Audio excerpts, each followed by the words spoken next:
Ready? Yep. Cool. Okay, so welcome everybody to our info night for Design for America.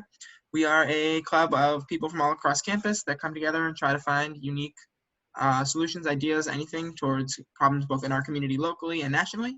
And we hope we can answer any questions you have and just make you want to join our totally awesome club.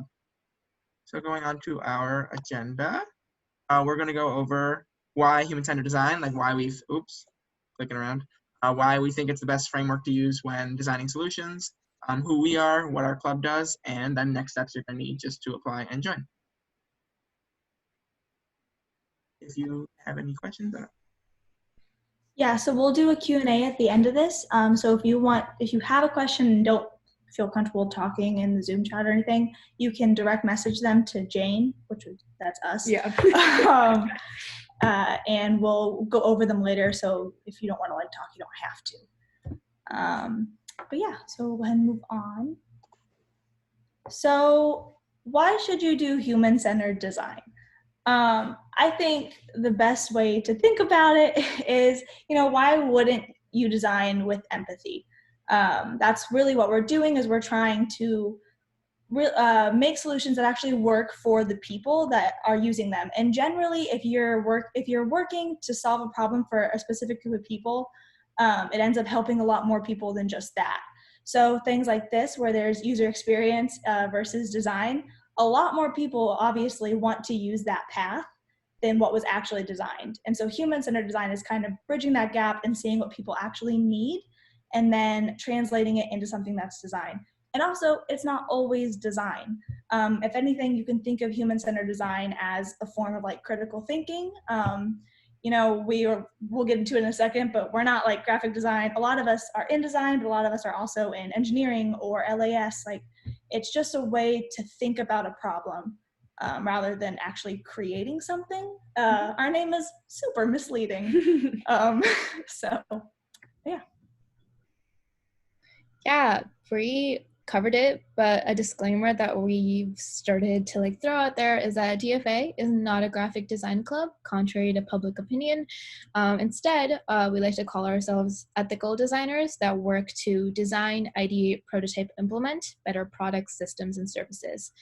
So design is very much a word that we can replace with many other words, and there's a lot of definitions of design that we encompass within our studio and our community. So we also mentioned this, but we also like to design with empathy. The picture that you see on the right was actually taken by one of our members a couple years ago. So I'll read it out loud. Empathy is what's coming into your head to impact your heart, which stirs your gut to act on another's behalf. And it's a really nice way of framing what empathy really is. This past year, we realized that this definition is kind of incomplete of what we try to do in our studio and what we strive to do. It's really important to act with empathy, but we also need to make sure that when we're doing so, we're doing it in a responsible manner that removes as much bias from our experiences and actually translates it to something where we're not unintentionally suppressing other voices, more specifically marginalized communities, which is why we also added designing for equity, because that's just as important to us. Yeah, so we talked a little bit about the human-centered design process, and this kind of is a framework that we use for all of our projects, and this graphic here kind of explains that a little bit more. So traditionally, with a lot of products and projects that are created, people immediately jump to the build phase when they have an idea. You'll see a lot of projects, you always have an idea in mind going into a problem. And so instead of focusing on the understanding of the problem, which is for us, it's identifying, immersing, and reframing, generally people have in the past jumped into the creating side. And so what we really want to do is use this process to really understand our communities and the users that we're solving for and with. And so that's what makes our process unique to other types of problem-solving processes.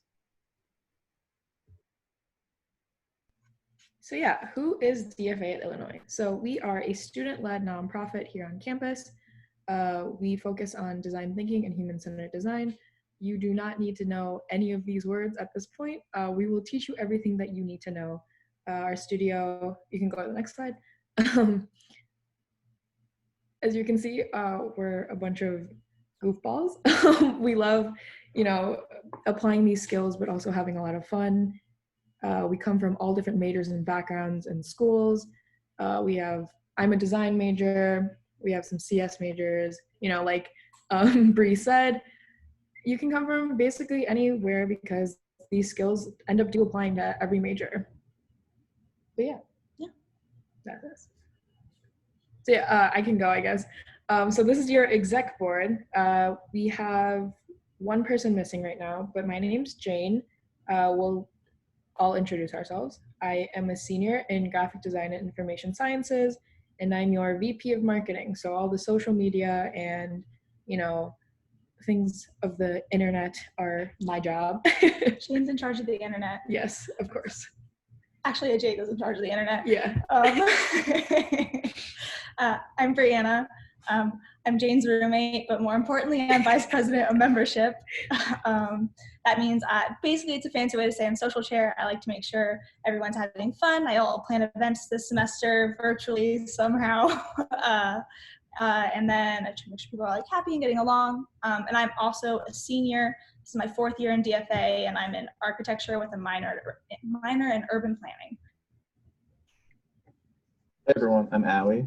I am a senior in urban planning and sustainable design. This will be my 4th year in Design for America. And I actually share a position with Lauren Nortier, who is a senior in industrial design. And sort of as DFA grows larger, we manage all the projects and sort of the education within the studio. So we teach lessons on human-centered design and empathy once a week, and also work closely with the project teams to figure out exactly what they'll be working on and how to keep them best on track.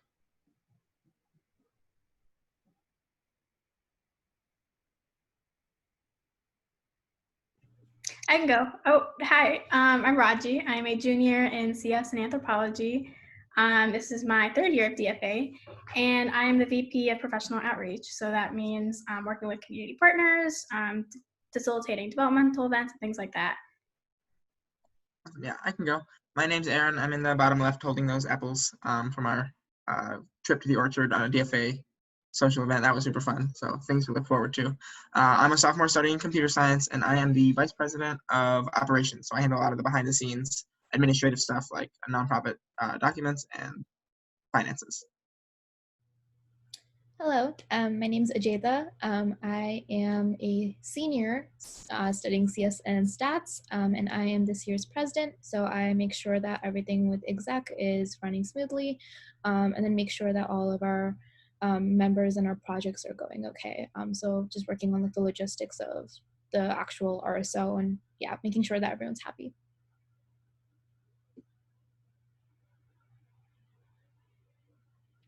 Right, so as it's been said 5 or 10 or maybe 15 times during this presentation so far, we are really interdisciplinary and not all of us are designers. So I was in urban planning for a long time, which is, yes, in FAA, but is also pretty strict and really not about design that much. And so we have a lot of different people from a lot of different majors and colleges, which is really pretty critical in the sense where, yes, your major doesn't define you, but it maybe gives an inkling about how your brain works. And so it's really important to have this diverse set of minds in the sense where people like thinking in different ways.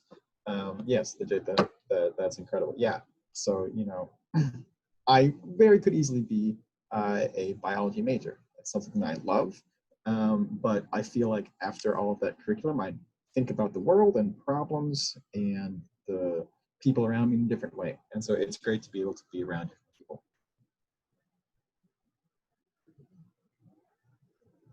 We are a national network. So at the bottom left here, Gerber, and then this really sweet map, which is actually a little bit outdated because there's been a couple new studios within the past couple months. There are a lot of schools that are doing what we're doing because they all see the really cool value in it. And so, yeah, we're right there in the old Midwestern clump, and we have contact with a lot of those studios around them. In non-COVID semesters, we would have meetups where we'd maybe go to Purdue, maybe we'd go to WashU, take a little trip called a Midwest meetup, or we'd also have a larger national convention. DFA was actually founded in Northwestern, just up in Chicago.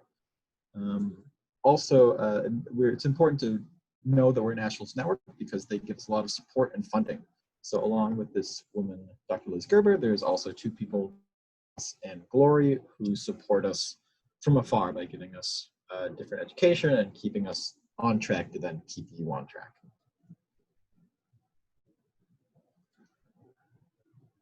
Yeah, and then so also DFA National supports us. We also get some really cool studios.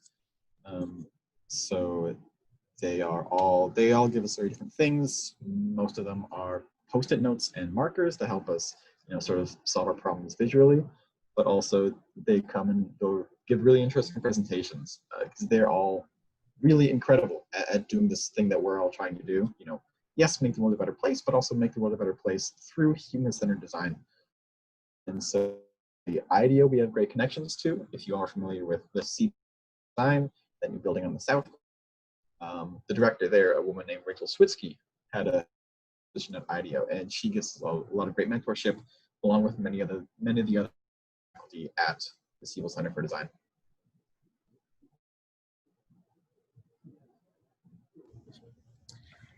So I bet you guys are all wondering how you can get involved. So, sorry, we have an application that's live now. It is due at 11:59 on the 6th, which is Labor Day, right? Anyway, so you guys can fill that out. It's just a few questions so we can get to know you and get to know why you're interested. If you want to learn a little bit more about this whole human-centered design thing that we keep talking about, we do a wallet workshop tomorrow from 6 to 8 p.m.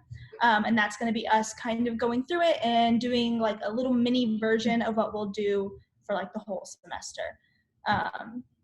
And then after applications, if you get invited to, we'll do an interview, and then we'll have decisions after the interview. Yeah. And then this is our full list of recruitment events for this year. So you're currently at the first Info Night, and as Bree mentioned, Wallet Workshop is tomorrow. And then we also have something called a speed social on August 28th, where you're just going to meet us and a bunch of other members and get to know each other in a very casual, informal setting. So it'll be super fun. Then we have another Info Night, August 31st. You're not obligated to come to that. It's basically going to be this, but tell your friends about us. September 1st is Why Are You Here?, which is basically talking to existing DFA members about why they chose to join DFA, what they've gotten out of it so far. September 3rd is Why Design Needs to Evolve and Change. This event's going to be super interesting. We're working on putting together a fireside chat with a few really, really cool people. More details will be posted and emailed about this one. And then finally, we have open office hours on September 4th. This is a couple days before the application is due, so you're more than welcome to stop by and ask any questions if you feel like you're confused about any part of the application.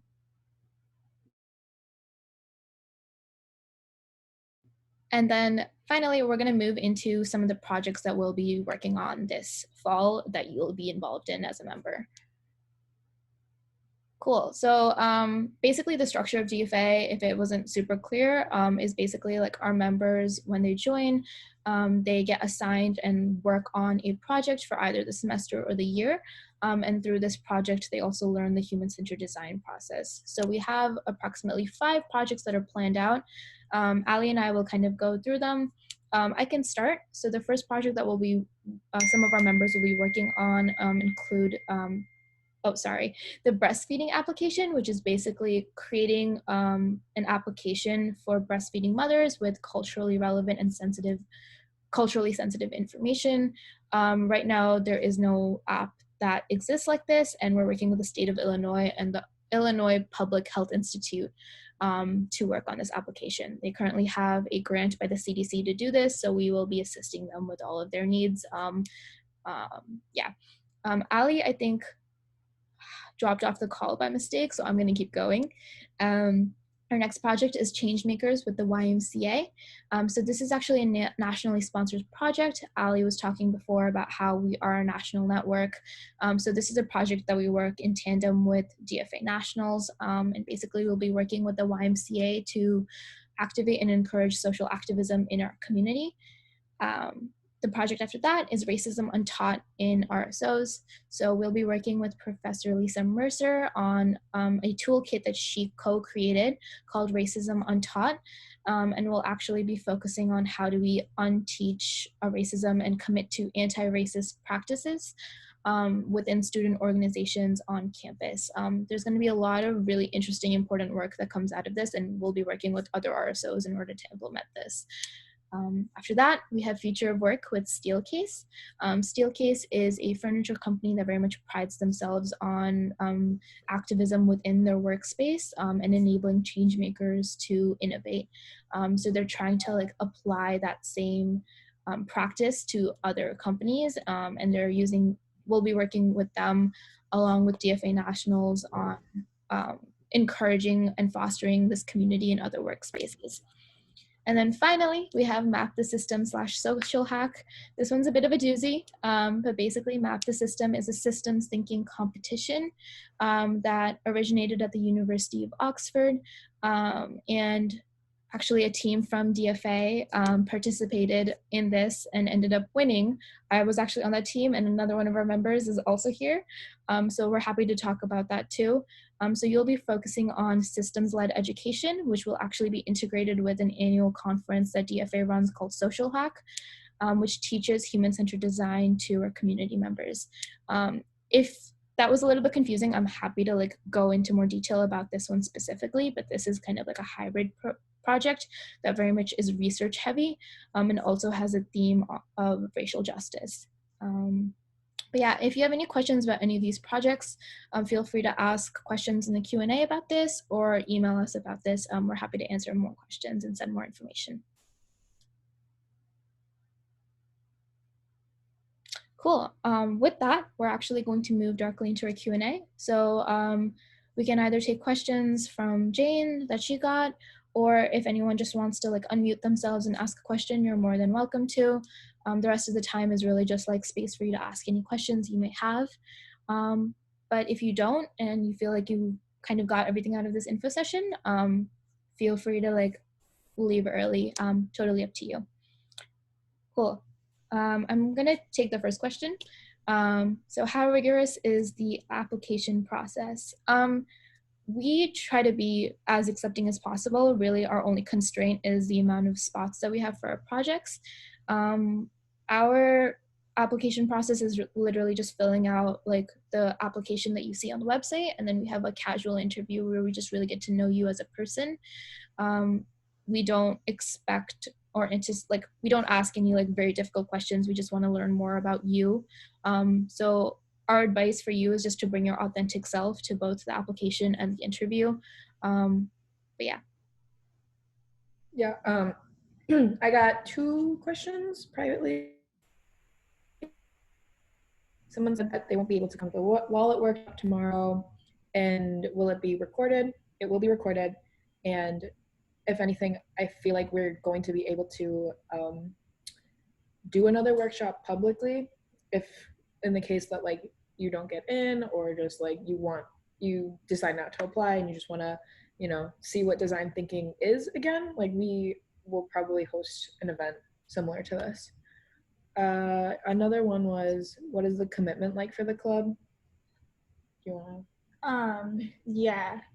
So we normally have an all studio that everybody comes to on Sundays, and that's an hour and a half. I'm in the club, I promise. Yeah, it's about an hour and a half. That's always required. And then usually you meet for about an hour, maybe 2 hours with your personal team sometime throughout the week. And then maybe especially close to like some presentations or deadlines, you might do an hour outside of those meetings. So I'm going to like estimate it at like 3.5 hours, 3 to 4 hours a week. But it's really, you know, what you put into it. You know, you're going to have your own investment into it. Yeah. Someone asked, what would you say is... Oh, go ahead. What would you say is your proudest accomplishment as a club? Jatha, do you want to answer that?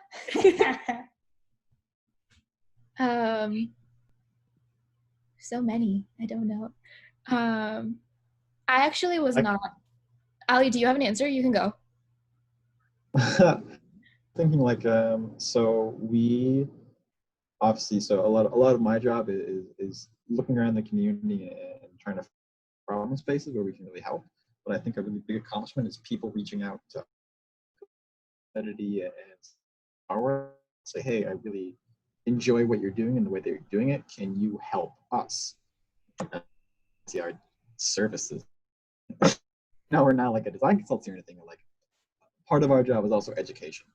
And so for me, I think is being able to see the shift between, us try to find people to help versus people coming to us for help.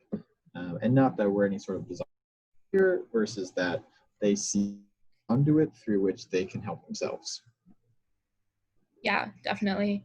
Yeah, I guess like if anyone else wants to answer this one, you're also more than welcome to, because I think this is like kind of like a personal question. I think for me, it was helping plan Social Hack. Unfortunately, it did end up getting canceled because of COVID, and it was supposed to happen in the spring. But I was really, really proud of all of the work that we did to like put together that conference. We're a very small team of people, and getting so many people engaged in the community and like talking to so many orgs and like companies about like the work that we're doing and trying to like teach human-centered design to a whole community was really, really motivating and inspiring, because clearly people saw a need and passion and had a passion for it. Yeah, definitely. Giving Ajaytha another shout out, because she did so much work for Social Hack, and proud of you. I would say, I guess, for my proudest moment for DFA is that in just like the national network of studios and also our national people at Northwestern sort of always sort of come to us for advice. And it's, I guess, validating that people look to us to get more advice about their own studios. So maybe it's just a little humble brag, but it's a good feeling. Someone asked, since I am studying remotely, how would I go about being active in the club? We are going to be 100% virtual this semester. There's some of us that are still on campus, so we may set up some socially distanced events just so you can, mingle with people and meet us.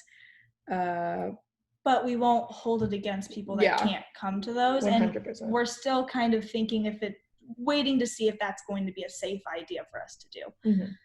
Because we want to keep everyone as safe as possible. And generally being active in the club, we will be holding all studios on Sundays online. We're going to try to find a time zone that fits with everyone, wherever you are in the world.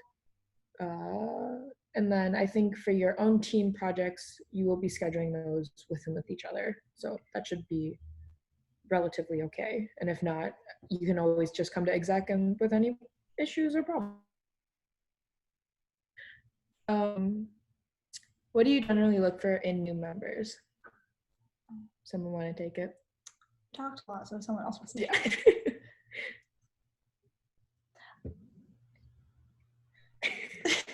Aaron or Raji? I can take this one. I would say I'll start with what we don't look for, which is like specific knowledge about a design or how to do these things already, or like specific skill sets, like, oh, you have to be in this major or anything. All we're really looking for is just a willingness to learn this framework and like an open mind, and you're just being excited about human-centered design and understanding like the way we're looking at it, and that you want to learn it, you want to do it, and you're excited about doing it. That's really all we're looking for. So don't think like, oh, I'm not a graphic designer, I can't do this, or oh, I'm like whatever major, I can't do this. It's just have an open mind and be excited about it. Yeah, like in my interview, I was applying. They asked me what human-centered design was, and I said, I don't know. What is it? And then they to me, got it. So it's not need design. Yeah, at the end of the day, we're really looking for people who are willing to learn, and that's really it. Yeah. And like care about other people. Yeah, that's a good. Empathy is a good thing. Empathy's great. Someone else asked, what are the timelines for each of the projects, semester versus whole year? It really depends on the project. We try to do semester and full year projects, but it also depends on, I guess, the community partners that we have and the interviews, and also just in general. Sometimes some projects go a lot faster than others, some go a little bit slower. Sometimes we have projects that go for the semester and stop because maybe the team members are going through a lot of roadblocks and feel that the project could be dropped, and it happens. And so sometimes those get picked back up like a year later with fresh minds. But yeah, it really depends on the project. I got sent a question privately, which I think is a really solid question, so I'm going to go ahead and answer that. So the question is, how does DFA ensure success of projects after DFA leaves for projects that are done for clients? For example, will DFA ensure success of breastfeeding app after the semester or year? Really great question. The way that we kind of like frame these projects is that we work with our community members to define measures of success well into the beginning of the project.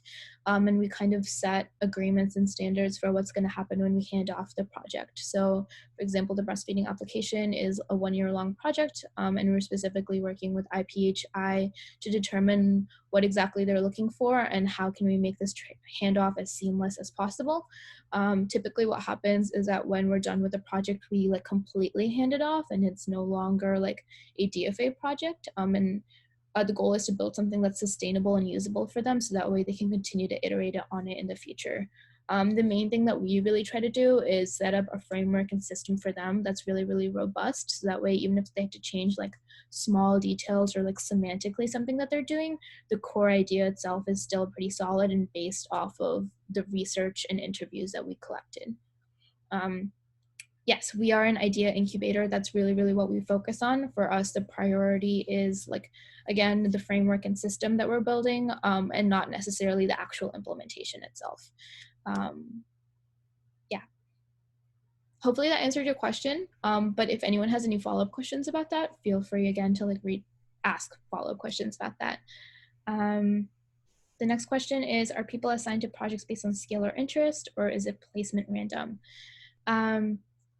So like when you do join, we ask you for your ranking for projects, and we'll also be sending all of our accepted members project briefs that have a lot more details about each project.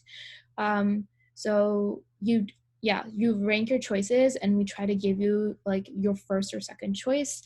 And usually it goes over okay. Our members have like a variety of interests, so we like, it's pretty easy to like split them up into projects that they are interested in. I have another private question. It's, how do new projects get started up, and are there opportunities for new ones to get added over the semesters? Ali, do you want to answer that? Because that's part of your job. Yeah, definitely. So yeah, sort of what I was saying, it's really half and half. We seek out and also people seek out us. And so, for example, the breastfeeding application and racism on top were sort of outside things that came to us, whereas map the system and more endogenous. And so those are 5 projects for this coming semester, where yes, map the system is a little bit more open-ended.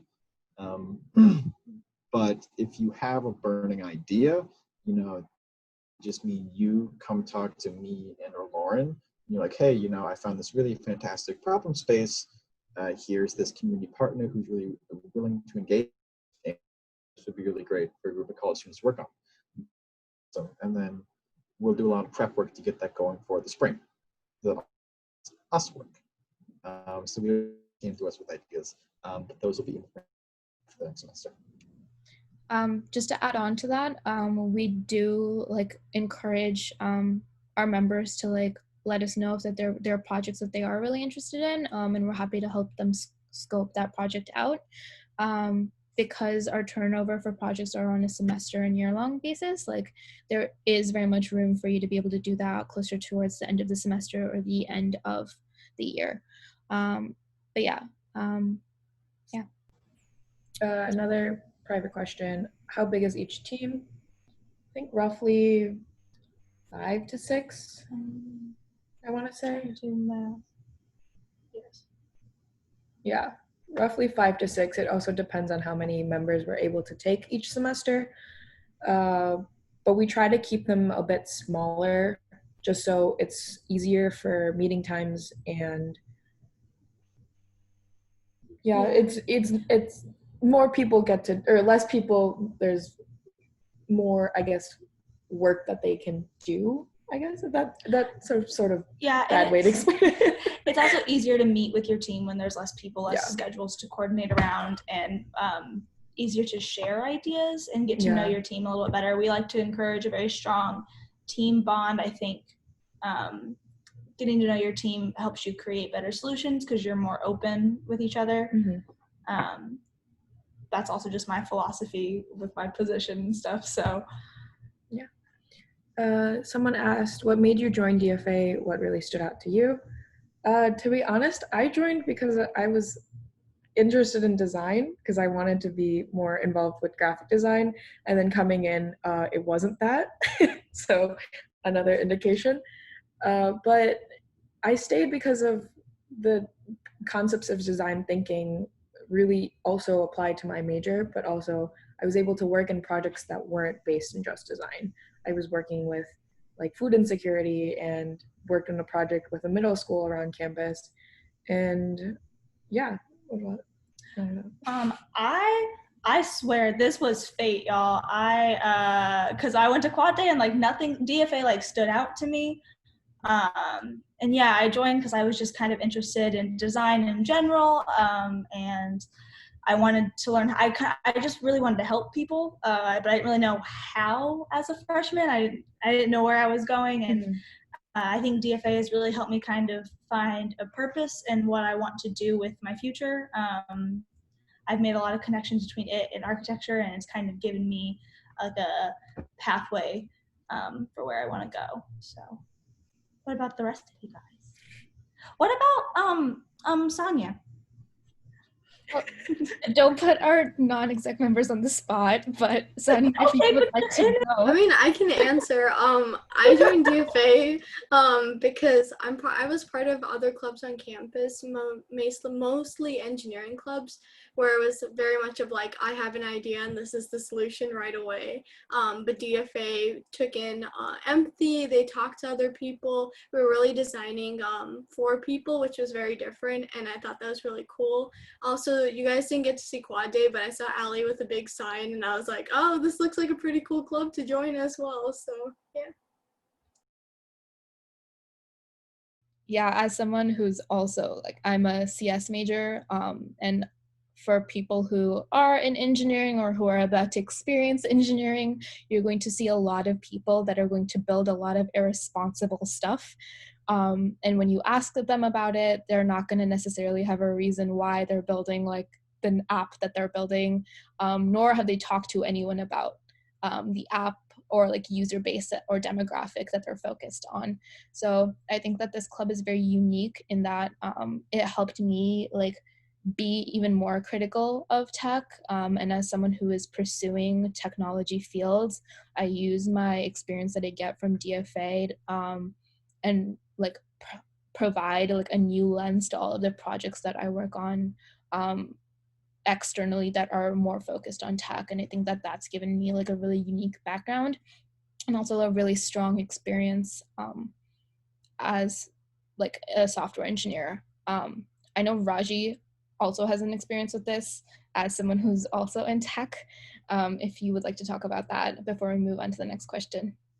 Yeah, sure. Just like based on the previous question, I learned about DFA at Quad Day. I was interested in design thinking because I had a small introduction to what it was with the D School, which is the design school at Stanford. And they really cultivate design thinking and its principles. And we actually use some of their resources. But that's how I kind of learned about design thinking. And then I, as a computer science and anthropology major, design thinking is kind of the intersection of both for me. My anthropology skills of like understanding humans, understanding cultures and backgrounds really filters into like my design thinking projects and all these things that I really care about. And then the technology that I also focus on with like software engineering. All these skills have made me a better engineer and made me, like Ajayta said, like makes you a more ethical engineer, makes you question the things that are out there in the world, and also makes you kind of understand like what the projects are you want to work on and which kind of engineering projects will matter to you the most. But yeah, so DFA has been like kind of like a guiding light for me. It's really helped me understand what my interests are and will help me understand like what it is I want to do with my future job. Thanks, Raji. All right, moving on to the next question. How are teams put together? So again, it's kind of just like based off of your preference for like what type of project you want to work on. But also we do kind of keep in mind everyone's personality.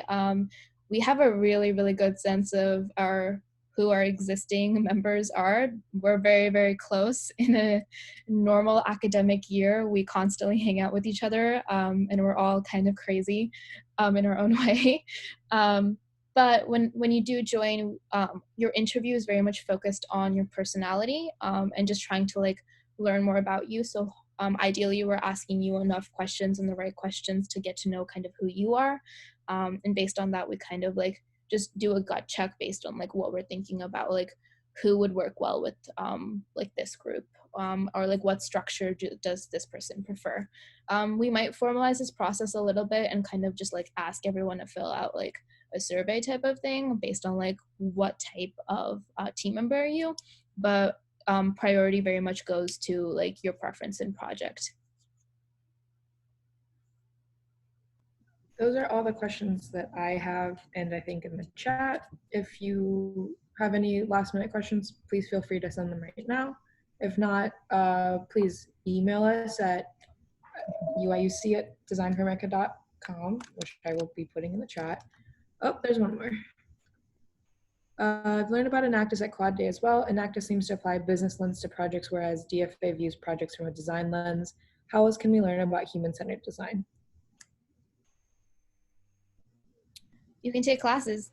The Siebel Center of Design basically does what Design for America does, just like as like a bigger organization and entity on campus. They offer a bunch of classes that you can take. I think a couple of us have enrolled in some of those classes.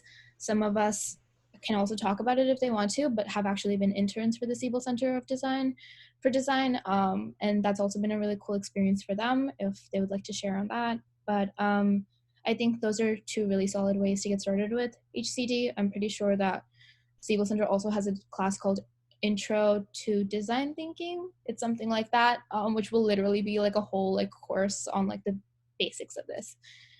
Yes, TE401, that is the course number. So if you are interested in this work and space, that's a place that you can kind of go to. I would add though, DFA fosters a really great communication and relationship with the Siebel Center of Design. So if you are interested in working with SCD, DFA is a great way to get an in. It's a great way to meet people that work at SCD and also just kind of foster those relationships. So that's one way to do it. 100%. Yeah, we have we have a couple alumni that do work at the Siebel Center right now. I think 3 of the fellows are from DFA at U of I. And a lot of us, if we're not working there now, worked there in the past. Yeah, a lot of us have interned there. I think also just a quick difference between us and Enactus is that we sort of focus on teaching our members the design thinking process and human-centered design. We want you to learn those skills so you can then use them forward and push those forward later on in your life. We also, when we work with Enactus every once in a while, we do workshops and stuff together. Yeah, we have more of like a education focus, which is why Enactus seems a lot more like business focused. Mm-hmm. Yeah. Anyone else have more questions? We will also stay on until the end of the info hour. Yeah. So if you don't have questions now, but like have questions in a few minutes, we'll be on. Yeah, and if anything, you can just hear us ramble. Like, we'll sit here and talk for 16 minutes. I never stop talking. I'm gonna stop sharing. Okay. Oh, also, if you did, I know a few people joined late, and if you really want to hear the whole presentation, we'll be having another info night next week. Mm-hmm. We'll also be we'll be sending the slides through email too, if you want access to those. And then a couple of our members are also on if they would like to share their experiences too, but you are not obligated to in any way. No. And to everyone who came and is about to leave, thank you so much for coming. Please make sure to attend the rest of our events. We're super excited about them. They'll be super fun. Yeah. Come to Wallet Workshop tomorrow. It'll be super fun.